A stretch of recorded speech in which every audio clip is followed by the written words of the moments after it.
Garry, speaking about Mo and Alfonso, how have they settled in since arriving at the club?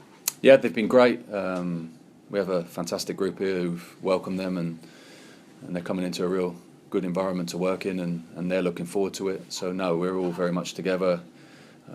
We treat each other like a family here, and look after each other, and those two have been welcomed in and settled straight in and ready to get to work. Did Pep Clotet play a big role in bringing Alfonso here? Did he bring him to your attention, or did you already know about him? No, of course, like I said earlier, when players come across or suggested to you, we analyse them very closely. We have a certain way that we analyse players and to fit into the way that we work, that fit our methods. So Alfonso was one of them, and of course Pep, with his Spanish links, obviously knows a lot of players from there. And when that come across the desk, we sat down, we discussed and analysed, like I said, and we felt that he was a player that can help us and help the group. So no, it's the same process for all the players that we go through. So very pleased to have Mo and Alfonso through the door, and ready for them to contribute and ready to work. Will they feature on Sunday? They're available, so all the squad are pushing very hard. Again, it's difficult decisions for myself because the group is very competitive. Everyone wants to play in every game, but to have these extra options and more strength for the squad was important. That's what we said at the start of the window.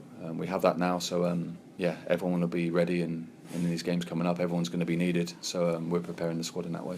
You mentioned Huddersfield will be favourites on Sunday. You've been impressed with what David Wagner's done at the club this season? No, they've had a fantastic season. They've maintained their form and since the very start. So, like I said earlier, I was at the game last night. I was very, very impressed.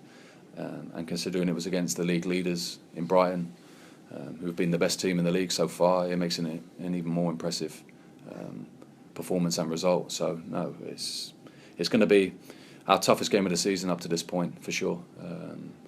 And they will go into it as favourites. They have to be after winning a game like they did last night in that fashion. So we have to be ready. We have to be prepared and put our best on the pitch. And like I said, when our moments come, we need to take them, and we have to defend very, very well. It'll be a red-hot atmosphere. They've been selling out the John Smiths. Is it important to sort of try and keep the crowd as quiet as possible? Well, of course, that's it's a derby game. I don't think the crowd's going to be quiet no matter what. So no, we have to focus on our game and like I said, try and put our best game on the pitch and with the right mentality, the right attitude, and if we can do that, we know that we're capable of being very competitive in games and putting ourselves in positions to get good results. So that will have to be our focus. Any other team news at all? How did they go? No, Coops is obviously back from suspension. Obviously, the Alfonso and Mo are eligible now to play, and the only one that's left is Charlie Taylor.